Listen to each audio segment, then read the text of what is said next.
Okay.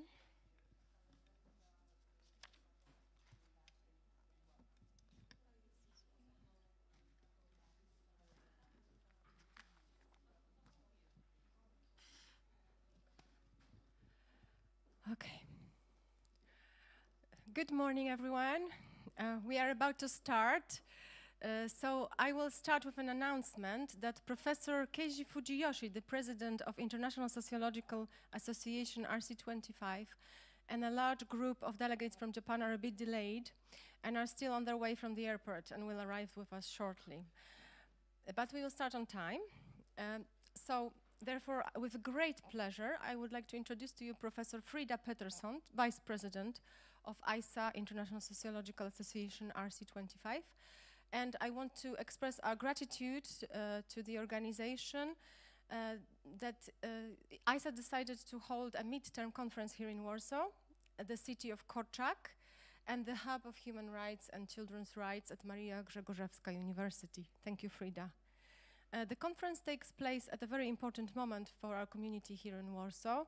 We celebrate 20 years of the UNESCO Janusz Chair in Social Pedagogy established in our university. My name is Anna Odrową-Szkołc, and it is my great pleasure to welcome you to this conference at such a historic moment. Together with me is Professor Frida Pettersson from Sweden and Dr. Magdalena Lemańczyk from the Polish Academy of Sciences Institute of Political Studies, who are our partners at this conference, and the 17th UNESCO Chair International Summer School supporting Academy of Young Researchers, established many years ago by amazing professor and former president of the Polish Education Research Association, Professor Joanna Madalińska-Michalak, who is also here with us. Amongst the co-organizers of this important event is a very special person, Barbara Janina Sochal, the president of Polish Janusz Korczak Association, and also a well-established artist who is co-hosting our friends and academic masters from the fellow UNESCO chairs. Thank you, Barbara, for your ongoing support. I would like to warmly welcome Professor Ivana Vargas Camineiro from UNIBE Chair on Inclusion of People with Disabilities from the Dominican Republic, who will be our keynote speaker tomorrow. Sadly, she was not granted visa to enter Spain, and therefore she's unable to be with us in person, so she'll be talking to us tomorrow online.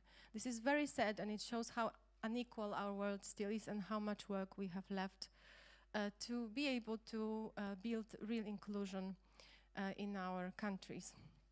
I also want to welcome very warmly Professor Pat Dolan, UNESCO Chair, Children, Youth and Civic Engagement from the Institute for Life Course and Society from Galway University in Ireland. He's a lifelong chair, UNESCO chair, and a great friend. Thank you so much for being here. I also want to welcome a guest of honor, Professor Mark Brennan, Chair on Global Citizenship Education for Sustainable Peace through Youth and Community Engagement from University of Pennsylvania. And he's a special guest who will be receiving later on a special award, but we need to wait till 2 o'clock for everything to be revealed. I warmly welcome Professor Robert J. Haskin, UNESCO Chair for Inclusive Urbanism from the University of Chicago, and a very dear friend of ours from Ireland, from a foundation, which name I need to read, sorry, I didn't learn it by heart, but we have with us also Dr. Sean Campbell from Foróige. I still spoiled it, sorry. Foróige, I'm very glad that you are here with us and deliver second keynote. I would also like warmly welcome UNESCO chairs participating in our events online on Zoom, especially the signatories of the Warsaw Declaration that will be ratified here today, representing Sierra Leone, Kenya and Brazil. Especially warm and cordial welcome goes to the members of International Korczak Association, in particular to presidents of national Korczak organizations, Dr. Jerry Nussbaum from Canada, Dr. Hatem El Abed from Tunisian Korczak Association, Daniel Halperin from Switzerland, Ari de Bruin from Netherlands, Batya Gilad and Avi Tsur from Israel, Professor Moshe Schneer from Oranim College representing ghetto fighters, Agata Skalska, Research Archive Janusz Korczak from Germany. I also welcome all the session chairs, and in particular Professor Etleva Babameto, our visiting professor from Albania, Professor Anna Perkowska-Klejman, Professor Michał Kwiatkowski, Dr. Marta Kulesza, Dr. Krystyna Heland-Kurzak, and finally, irreplaceable Dr. Cecilia Maria Shogun, as well as the organizing committee, which has hands full today, Dr. Magdalena Roszak, Dr. Anna Górka-Strzałkowska, and Dr. Katarzyna Szostakowska, and more. I welcome all presenters with all my heart. I hope you will feel well, safe, and inspired. I especially welcome participants of UNESCO events, the International Summer School, and the Academy of Young Researchers. It is a privilege to have you here with us. I do hope that everyone here will feel welcomed so that we can press on with our program today timely. Efficient introduction, I think.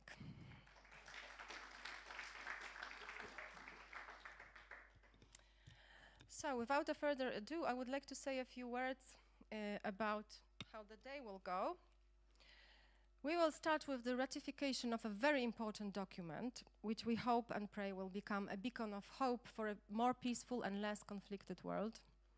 This will be followed by a couple of keynote speeches and a coffee break.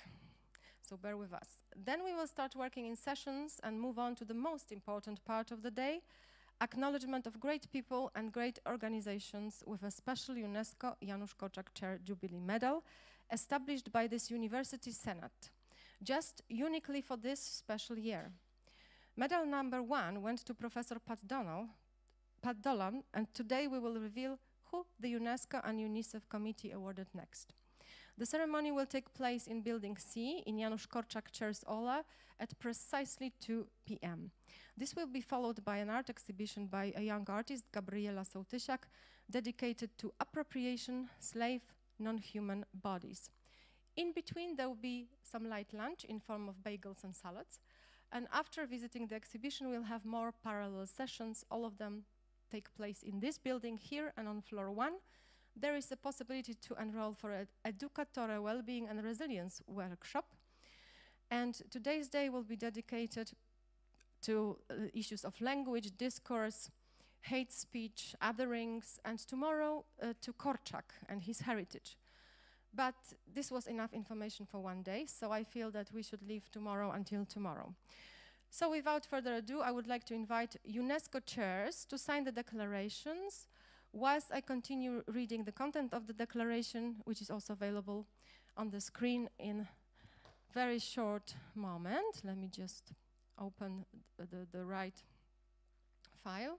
So this is the UNESCO Chair Declaration, and it is signed in Warsaw, city of Korczak, on the 19th of September 2024. We're hoping that chairs present here will ratify it, at least they declared they will. You can read the descriptions on the slides.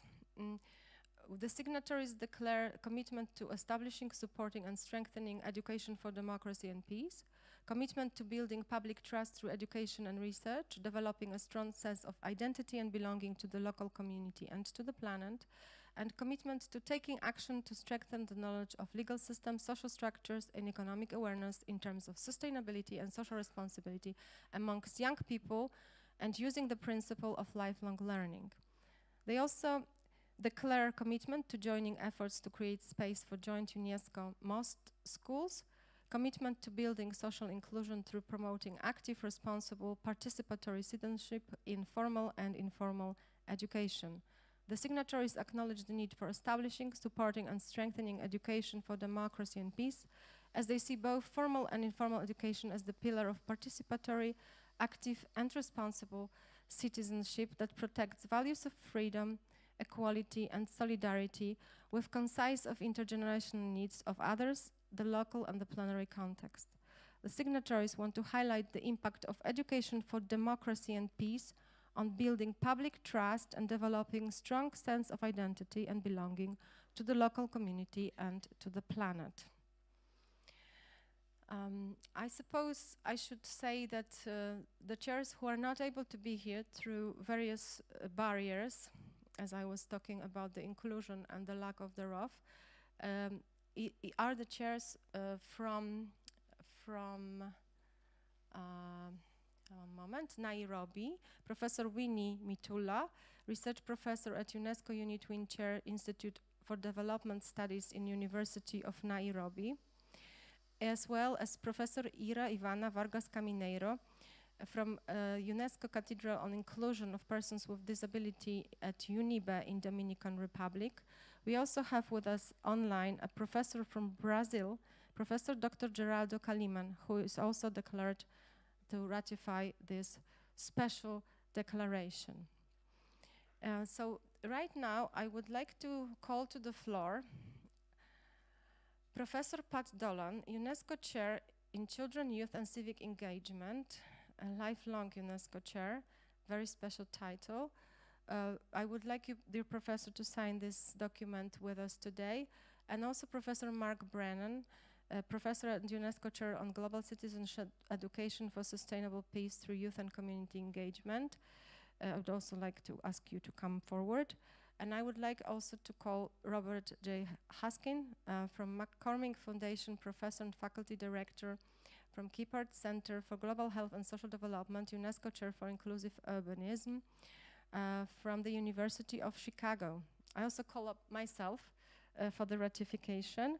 And I just want to add that I express great gratefulness, great feeling of overwhelming happiness that we could spend this week together, going together in the Korczak's footsteps across Warsaw, the city of Korczak, going all the way to Treblinka extermination camp to relive the history and the tragedy that occurred there. I am very grateful for all the trees that we planted together on a very special day, on Tuesday. And I am very grateful that you're here with us today. Thank you so much. Please come forward and let's sign this document. Thank you.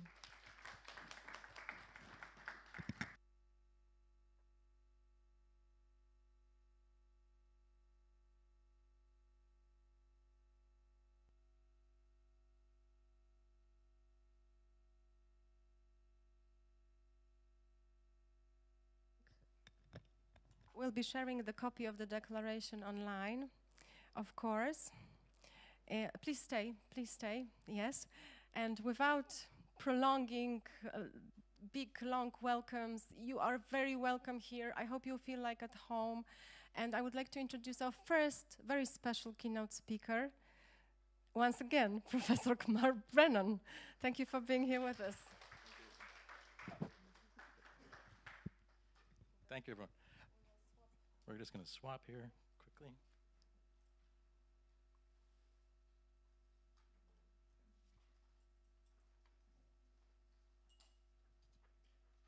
There we are. Is it okay if we stand? Stand? Okay, I'll stand. Thank you, everyone, again for being here, and Anna, for all the amazing things you've done. It's just a tremendous honor to just to be even mentioned in the same sentence as Janusz Korczak. So I'd just like to talk about some of the work we're doing, some of the ways we hope to honor him and all of you. And before I,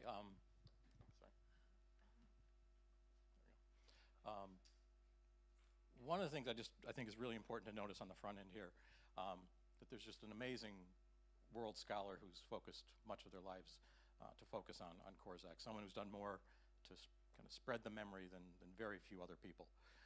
Probably the only other person is Barbara, who's just, you know more about Korczak than you've forgotten more than I'll ever know. And this person I want to mention is just a complete global champion for Korczak, and really has been the ambassador throughout the UNESCO and elsewhere. So I just want to start off and just make it a very, very quick thank you to this person right here.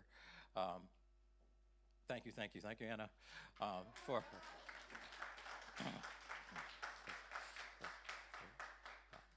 the way that you've spread the message of Korczak globally and introduced him to people that wouldn't have otherwise has just been amazing. And the work you do throughout UNESCO is just incredibly respected and everything. So with that, I just wanted to go through here, and I always like this quote from Rudyard Kipling. Many of us wear the academic robes or the religious robes or all these things, but very few of us kind of actually carry the way. And if anyone epitomizes that, it is Korczak. And like all of you here, I feel just an incredible, unfathomable responsibility to carry the torch that he's done for all of us. So as we talk today, just I'd like to think about love for the good doctor, but also for Ms. Steffa and for the staff at the orphanages and their family of children at the orphanages. One of the things I would like to bring up here, and as I've read everything from Janusz Korczak over the years, and the more I study him and everything else, there's so much attention obviously given to the end, but that was just a small footnote. What I think is just important thing here is that it's a story of love, and just only love. And with that,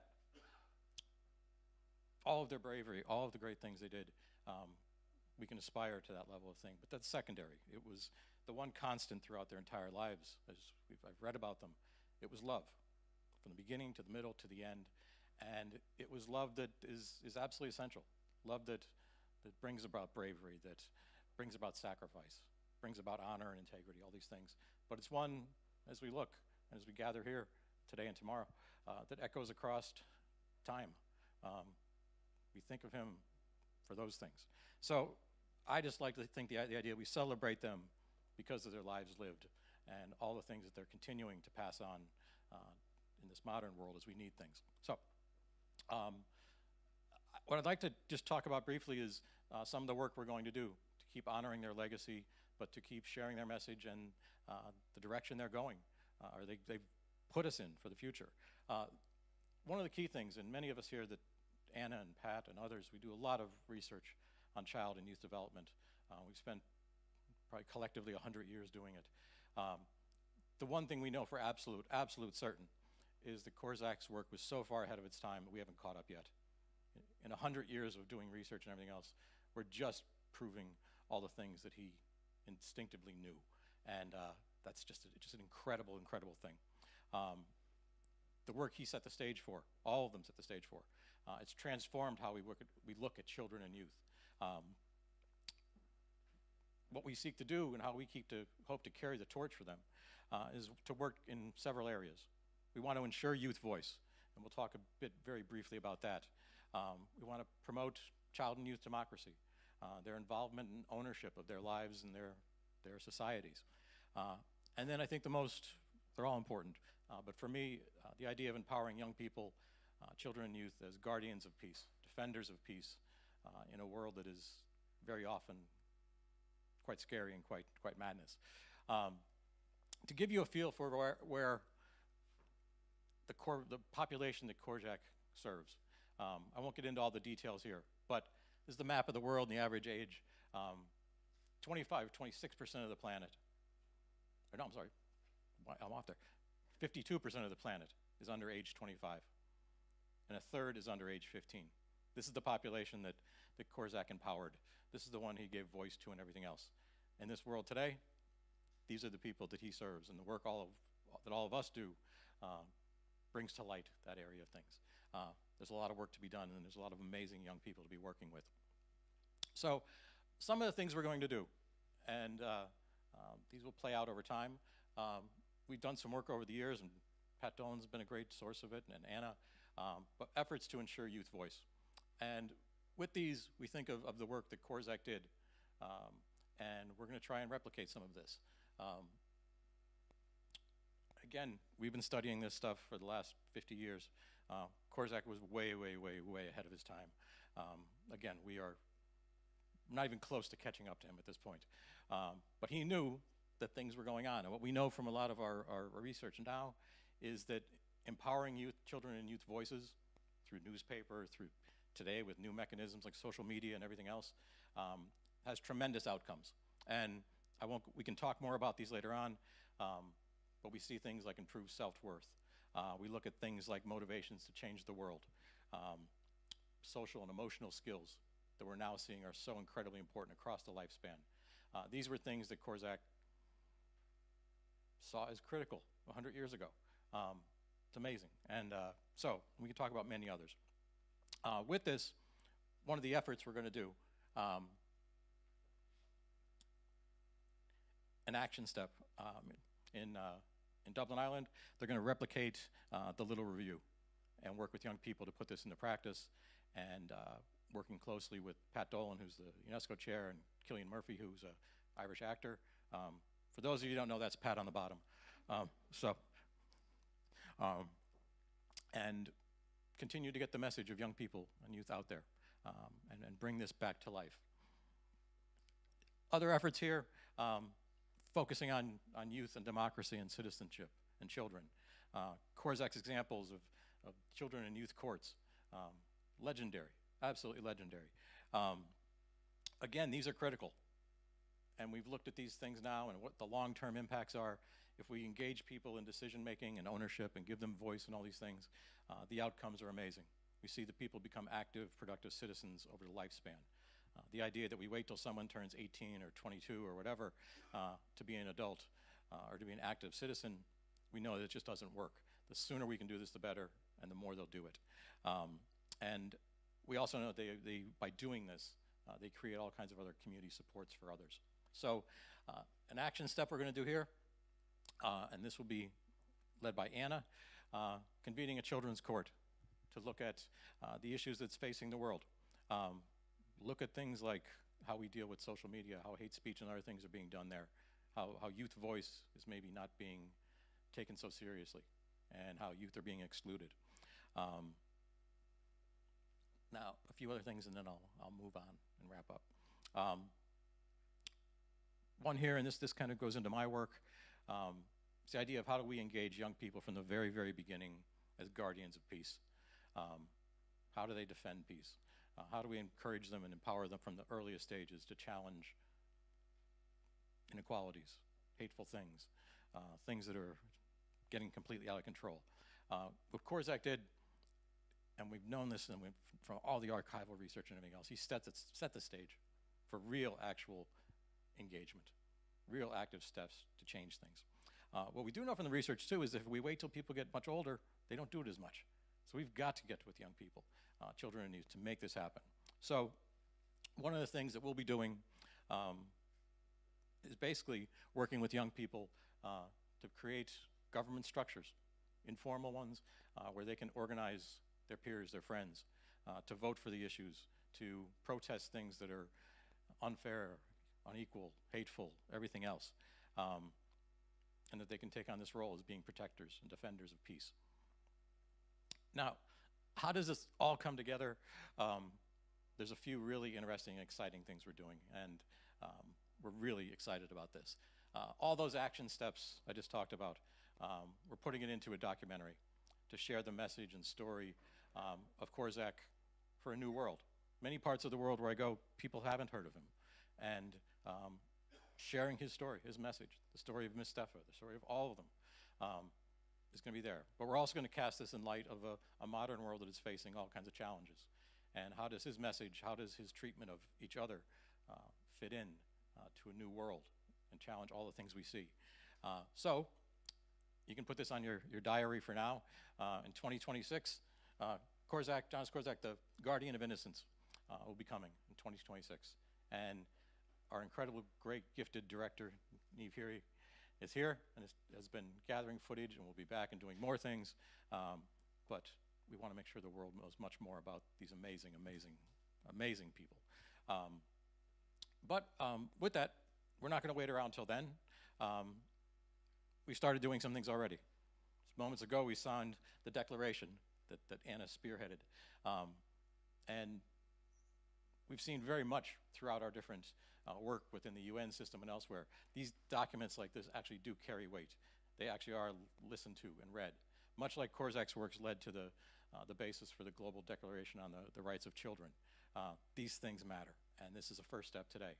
And then, as Anna mentioned too, we had the incredible honor of going to the Korzek Forest at Treblinka and planting 8 trees to bring some beauty to a place of darkness and represent them.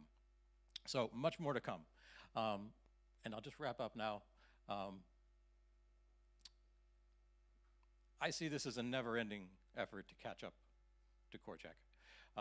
Again, he was centuries ahead of us. You know, my great-grandchildren probably won't catch up to him. He was just that far in forward thinking. But we can do a lot trying to catch up. So we must be unwavering in our support of children and youth. This is sometimes said just in passing or sometimes said as a tokenistic gesture. We need to embrace this. And through all of your work and your work, the work we're doing here, we have to make that happen. And we must engage them at all times, not when they're 18 or 21. They must get there early on. We have to change our mindsets. The young people are incapable, that they're adults in waiting and all these things. I think Korsak was incredibly accurate. As he said, they're people. They might be small, but they're people, and they have ways of communicating everything and viewing the world just like all the rest of us. They're not incapable of doing things. And one of the things we actually see from a lot of our work is that historically, if you go back forever, it was children and youth that were the leading forces of social change. They see the moral and ethical blind spots that we may not see or others. So we have to work with them. And we must engage them with love and respect. Again, I can't stress, for me at least, the way I can comprehend Korsak is that it's a story of love. Everything he and all of his colleagues and others did was an effort of love. Now, in the last thing I would say here, in the Hebrew and Jewish tradition, the idea of tikam olam is critical here. And if you know it, it says let's repair the world. Help us repair the world. I think Korsak gave us all the tools and even more. We're discovering more and more from what he did. He's given us the tools. Now we need to take them on and do this with young people and communities and children to repair this world that needs it. So with that, thank you, and looking forward to talking more this week. So.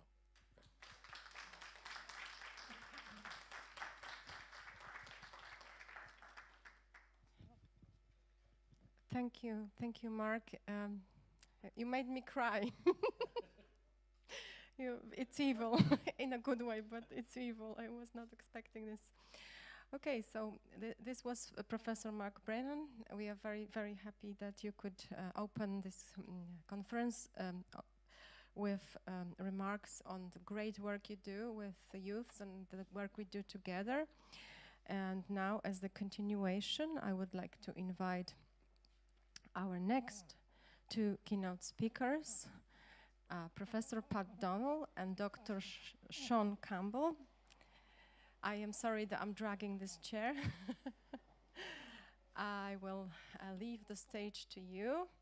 As you're so experienced, you know, I think I can sit there because you'll be fine. And there's a second mic. Do you need a second mic? No, it's fine. Okay, so please, the floor is yours. Thanks very much, Anna, and thanks, Mark, for a very inspiring opening. First of all, I want to say on behalf of Sean Campbell, so just to introduce Sean a little bit more, Dr. Sean Campbell is Chief Executive Officer of Foróige, which means Empowering Youth, which is Ireland's largest youth work organisation, and an incredible implementation in the real world of working with young people over decades. And Sean and I have worked together for too long, but for many years. So just to introduce Sean, and Sean will speak to you a little bit more as we progress about the work that he's doing and that we've collaborated on. Just to say that Foróige are a key partner to the work that Mark and I are doing on Anna, incredibly important and valued partner. Really what we're going to do, following on from Mark's presentation, is really to focus on the connections between empathy and empathy education and the brilliance of the legacy of Janusz Korsak. And it's really about, for me, it's a transformative connection. It's transformative for me for personal reasons and for professional reasons that I can identify with. And just to say, my learning and my love of the work of Janusz Korsak really is down to somebody who we need to acknowledge again, the brilliant Anna Otokots.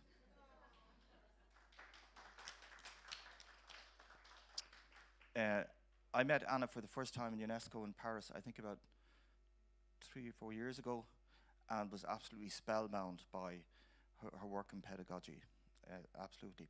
And of course, I can't acknowledge Anna without acknowledging Barbara as well, who's been such a fantastic person and host to us here.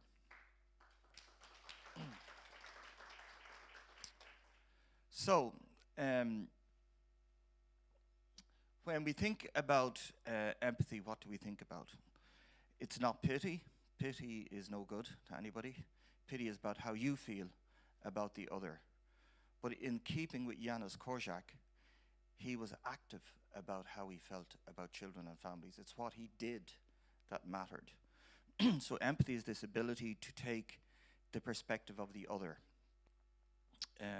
to really have both what we call static empathy, which is understanding where the person is coming from, or affective empathy, which is where it's what you do about that feeling in yourself, about how you show kindness to the other person, which is really what Korczak's principles were about. I have to acknowledge that there is a great team working with me in the University of Galway, in particular Charlotte Silk, Bernadine Brady and Aileen Shaw, and colleagues in the School of Education. And for 9 or 10 years now, we've been researching empathy. And one of the things we did very early on was a systematic literature review on youth and empathy and compassion. And that really threw us up really surprising results when we looked at it. And we looked at it across neuroscience, social science, psychology, anthropology. And what we found is that not alone do young people, can they learn to be empathic, but actually they do better in their grades, they do better in their education if they do so. There's a whole range of human reasons why there are benefits to empathy. The obvious ones we think of is less hate speech, less disableist behavior, less racism, less homophobic behavior. There's a whole range of reasons why having empathy and learning empathy are important, and these are just some of them. And in particular, I note the work of Elizabeth Seagal, who is in the university in California, who's been an incredible advocate for empathy education in youth. So, based on the research we did, and then we did a massive study with young people themselves, over 700 interviews with young people across 25 schools and in youth work organizations, obviously including Sean's for OIGA. We worked with young people, worked with the evidence to develop a program for schools for empathy. And this really speaks to the Janusz Korczak model. The first one is to understand what empathy is. The second component of the education program is to practice it. The third one is to think, what are your barriers that's stopping you from demonstrating empathy to the other? And then putting empathy into action, doing social good, which Sean will talk more about shortly. Based on, even if you, as a human, even if you didn't agree with empathy, there's actually a financial argument on social return on investment. And colleagues in Chicago, connected to the University of Chicago, where Rob is, they worked out that where you invest in empathy education programs, for every dollar you spend, society gets a return of $7. Morally, it's the last reason why I would choose this. But if you want to go that route is there. In collaboration with FOROIGA, about 10 years ago, we developed the idea of training youth as researchers, where the young people actually do the research. They're not just the subjects of the research. And we found this absolutely emancipatory for us as researchers, because we found in many cases young people were able to understand the questions better, understand the answers better, and able to interpret the data better than adult researchers. This was seen as slightly controversial in my university, I think, a little bit by some people when we started it, but I'm glad to say that everybody has pretty much come on board and it's been very effective. It works on the basis that it's youth civic engagement, It has elements of leadership, which Sean will talk about, and citizenship. But with it, you get empathy development, you get increased resilience, you get enlisted social support from others. And if you think about this for yourself, those are things in your own life you would want as a benefit, as a person, regardless of what you do for your living. So we feel very strongly about youth as researchers, and we see it as something that has worked with great effect. As you know, most researchers don't even read their own research. They may tell you they read journal papers, but very often research reports are boring. So what youth told us very quickly, once they completed the research, was that there are better ways of sharing the data. And that includes digital film, use of music, YouTube documentaries, podcasts, and so forth. There's a whole list there. And I should acknowledge that Cillian Murphy, the actor who Mark mentioned, Cillian has been very kind with his time because he's narrated the video work, much of which was completed by our brilliant colleague who Mark mentioned, Niamh Hirry and Swan Song. And that's been a very effective part of the toolkit in schools. I just want to finish up with two key points. Just to give you 3 examples of youth as researchers. And one, the first one, these are just examples. One was that we did in collaboration with Feroiga, looking at girls in Ireland who are experiencing homelessness in a place called Sligo, Leitrim, in those counties up there. So we hadn't thought about gender difference in Ireland and youth homelessness, but youth as researchers taught us to do that. The other one was one led by Mark in the US with Jameson Malcolm, his colleague, and that was looking at the racial relationships in Philadelphia between policing and young people, about how young people were targeted because of their colour. So we learned from that police can respect young people and that young people have a voice. The last one, which was one that Mark and I still shiver when we think about, but we did research with 106 countries, on the pandemic with UNESCO headquarters in the middle of the COVID-19 crisis. And we hoped to get 500, Mark, wasn't it? I think 500 researchers. And when we put the call out online, we had 3,000 offers within 24 hours. So people who say young people aren't willing to put their hand up are wrong. Young people are probably better than many adults in this regard. And finally, before I hand over to Sean, just to say, well, what is all this connection? How does this all connect? Well, we have the empathy program in schools and in youth work organizations, so non-formal education, which is a really, really important venue. We have youth as researchers as a way to create advocacy and understanding. And these are the 2 key components within empathy education. But the most important part in some ways is to remind ourselves that we don't, as parents or as adults, we don't just raise our children for the benefits of our own families. We raise our children for the benefits of civic society. And if we can have young people who adopt the model and philosophy of Janusz Korczak, we'll have done very well. I'm going to hand over to Sean now to share some real-world stuff. Thank you, Pat. Good morning, everybody. And just actually beforehand, can I just say thank you so much, Anna and Barbara, for an incredible week. It's been very emotional and incredibly educational. So my name is Sean Campbell. I have the honour to be the CEO of a very large and I think incredible youth development organisation in Ireland. And for the last 25, 30 years, I've worked very much hand in hand with Pat, and for over 20 years with Mark, Professor Mark Brennan.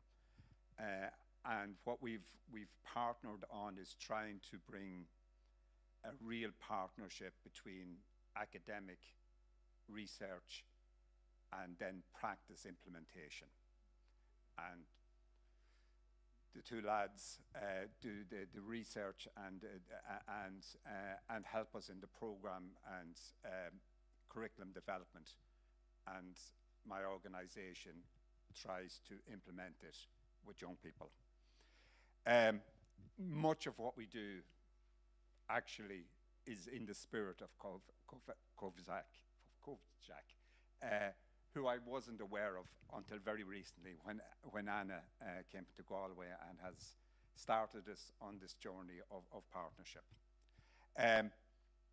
So my organization, my organization, Froiga, it's a very large youth development organization. About 10% of every teenager in Ireland would be part of it, about 1 in 10 of every teenager. And it's out of school education, it's non-formal education, it takes place in the community. Give you a size. So we have a fairly long, we have about 50,000 young people engaged on an annual basis, and we have 5,000 volunteers who work with them, as well as a professional staff of about 650, most of who are educators or youth workers, professional youth workers who work directly with young people. The vast majority of our work is out of school. So it's in the evenings, in community centres. My organisation is governed by the volunteers and young people. I actually have 2 young people who sit by right on my board, and the rest of the board is made up of volunteers. You know, teachers, policemen, farmers, whatever like that, but all who work on a weekly basis with young people and have a real passion for the work, and they make the board. So, as I said, what we do is we mainly do non-formal education. We follow the motto of learning by doing. We try and not do for a young person what they can do for themselves. It's all about encouraging young people to take risks and to do things for themselves, and not do it for them. And that's the kind of philosophy that operates through everything that we do. We have a network of 400 youth clubs, we have youth centres, we have youth cafes, digital centres, and then we have, again, a network of commissioned by the government of specialist projects that work with disadvantaged young people experience family breakdown or are having problems with the justice system. So some specific work. We have a fairly large youth mentoring program as well.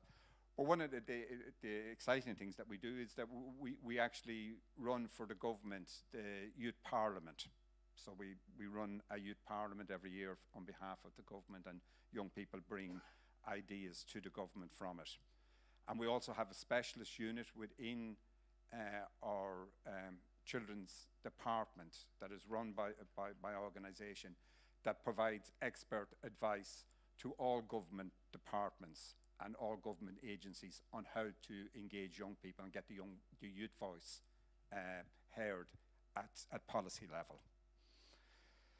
The final probably part of my organisation is we have a number of very strong national curriculum programmes, many of which have been developed in partnership with Pat and Mark, including our youth leadership programme, which teaches soft skills to young people: critical thinking, communication, creative problem solving, empathy, resilience, all to a fairly high degree, so much so that it is accredited by university, and young people get credits to go to university from having done the programme. But more importantly, it teaches the skills for success.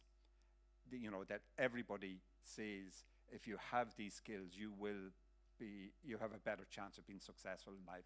And they're skills that are not formally taught in the formal education system.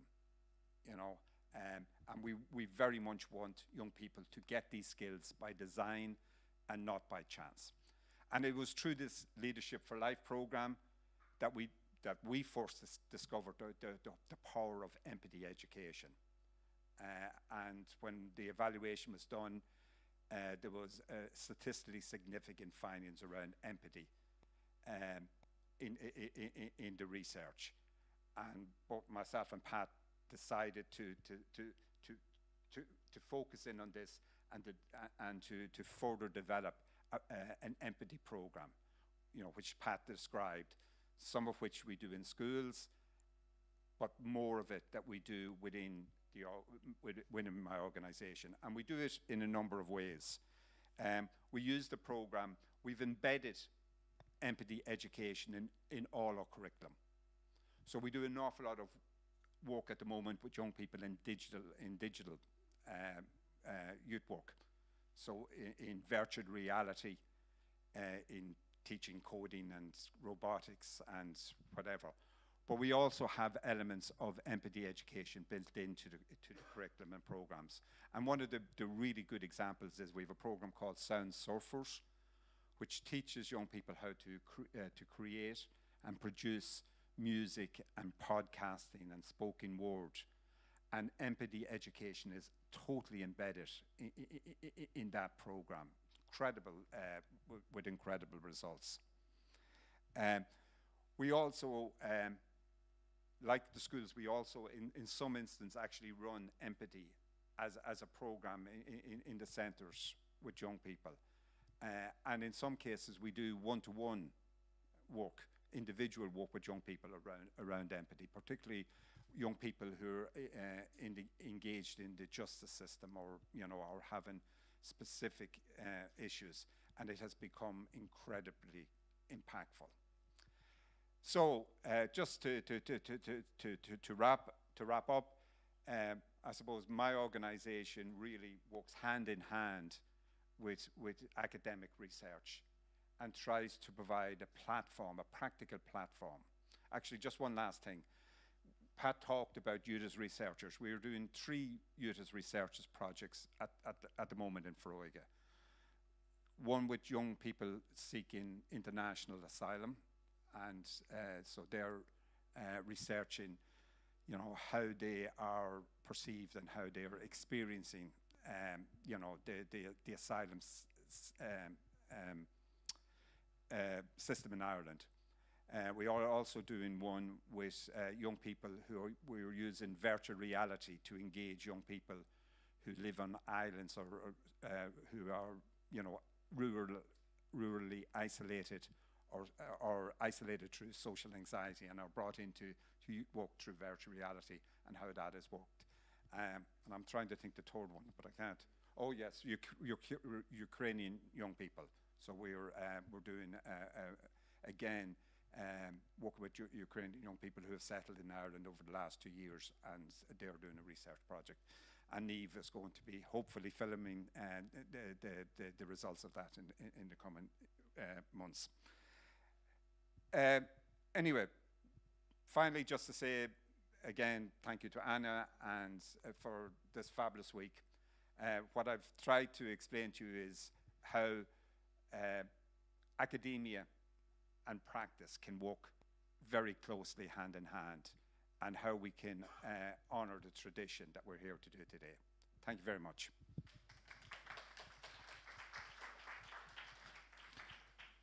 Thank you, Sean. So just to close this part of the session, for me it's very important to really think about the fact, as a UNESCO chair, and now with incredible gratitude to all of the Korjak community, to be a medal winner for Korjak, which is a lifelong honor for me. And Anna very kindly presented me with my medal last June. But if you think of the fact that UNESCO was founded in November 1945 at the end of the war, along with UNICEF and other UN organizations, and it was founded to develop and enable peace building and education. That's what UNESCO, and that's what Janusz Korczak was. And if they had had another name for UNESCO, it should have been Janusz Korczak. That's how brilliant he is. And this quote, which was found yesterday by our great colleague here, Niamh Heary, so I can't claim it, but I used a bit of it. I think it is just a fantastic quote from Korczak. I know thanks to theory, I feel thanks to practice. Theory enriches intellect, practice colors the feelings and strengthens the will. Such poetic words. And it's not what is easy, but it is what is most universally effective. And if anything, everybody in this room, we need to make sure whatever we do, it is effective. Thank you very much.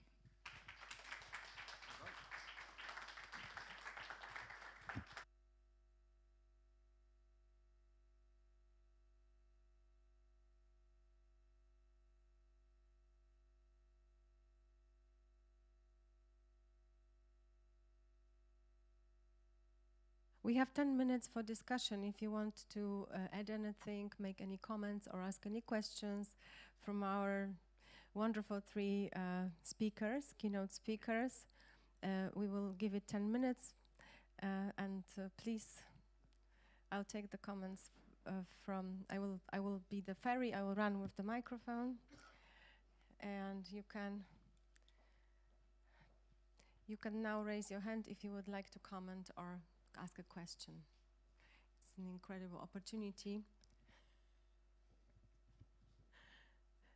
Okay.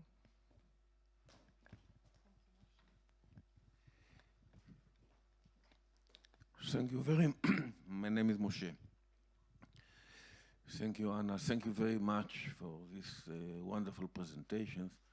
I want you to comment on one contradiction that we all academicians share. This is the contradiction between critical thinking and research and empathy and love. Because critical thinking and research demands detachment. And empathy demands closeness and attachment. So sometimes when we deal with our students and young people and ask them to be critical and to research, and then we ask them to be empathic, this is a contradicting demands, isn't it? And I'll let you speak as well. It is and it isn't. One of the things that we found from our youth researchers program is that I often teach courses in research methods and critical thinking, and I personally view it as just this incredible honor to tell someone else's story. And I think what we found from a lot of our youth researchers' work is that young people, by engaging with this, actually build empathy by being critical.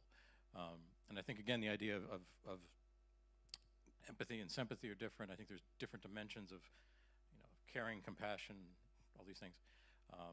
But actually, a lot of what we've been finding is the more critical thinking actually is allowing for a deeper understanding of another person and their sort of thing. But I agree with you completely. They often, in practice, are very two separate things.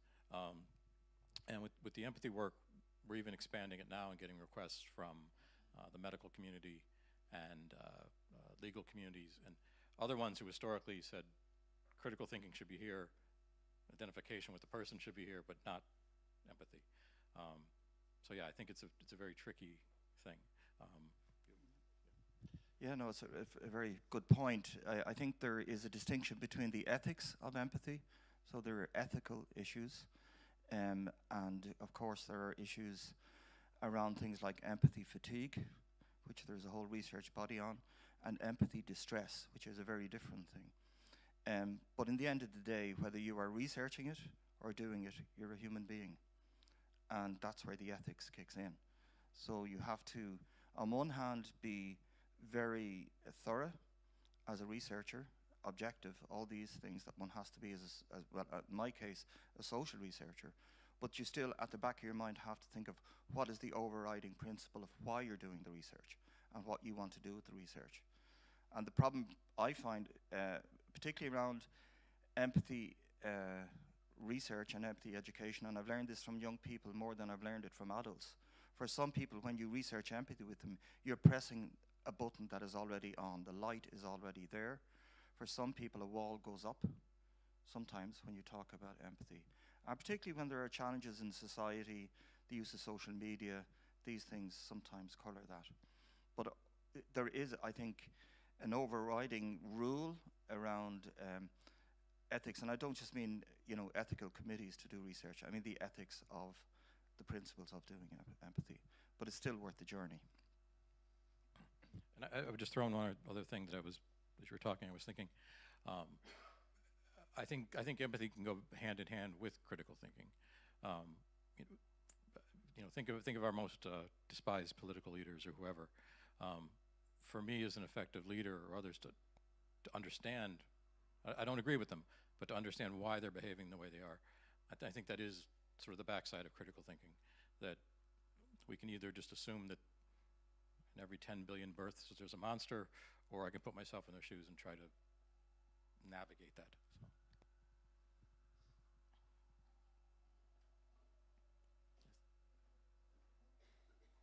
Thank you. I'm thinking about talking and working with young people. Thinking and working with young people, they often see critical thinking and thinking logically as something separate, but when you talk with them about, hey, thinking with our head and with our heart, that's important, and get them to really sort of feel comfortable to express themselves and their feelings and their thoughts together, can help make a bridge with this. Yes, absolutely, and I can let Sean try and you, but many of the youth researchers programs we've done and other engagement with youth, you know, they're on the ground 24 hours a day. I'm stuck in my office too much. They're actually much more in tune with what's going on, and they're much more aware of the complexities of issues, and can bring together those things. The care and compassion and love of their home place, but also, or wherever they're studying, or the issue, but also the critical piece that can go into there. And one of the things we've found that's just been amazing is that you know, because these kind of programs aren't linked to an academic course or anything, they really start developing this love for the whole art and craft of doing research, of doing it right to tell someone's story correctly. So I think it plays together nicely. I mean, like, I am always amazed at, you know, how you know, focused young people are and how inquisitive they are when they get involved in this, and they, you know, in terms of, and how challenging they are to systems that a lot of people take, you know, and adults take for granted, or, you know, this is the norm. Young people can get cut through a lot of the bull and really go after, you know, what is the issue, and when they do that side by side with an empathetic slant on the research, it can have amazing results. You know, you know, like, it is very hard to actually, I suppose, to describe the impact of some of the UTAS researcher stories, you know, and just how, you know, way ahead of the thinking young people can be, and how way ahead of finding solutions that are so obvious that they are, you know, that we are blind to them sometimes. And it, you know, I do see that, you know, trying to get the two together is difficult, but young people instinctively get it. They're not, you know, they don't have a lot of the hang-ups that come with life, you know. I can give a really quick, you're totally right, and I can give a very quick example of how right you are. Because during the pandemic, Mark and I, with many other colleagues around the world, but Mark and I in particular, we led on a study of the impact of COVID across many countries on young people. It was all done on Zoom, obviously, for obvious reasons. One of the groups we worked with were a group of youth from India living in Mumbai. And they very quickly, although they came up with the initial research question that they had, which was around loss of education because of not being able to physically go to school, they very quickly told us that we needed to change the topic, because they were aware of the fact that people from lower caste communities in India couldn't afford for fuel to bury their dead because of poverty. So they very quickly let the heart come in a good way, and used a bit of critical thinking and made us think differently about that aspect of the study. So head and heart can go together, and I think that's one of the brilliance of Janusz Korczak, because he obviously used his head and his heart in good ways.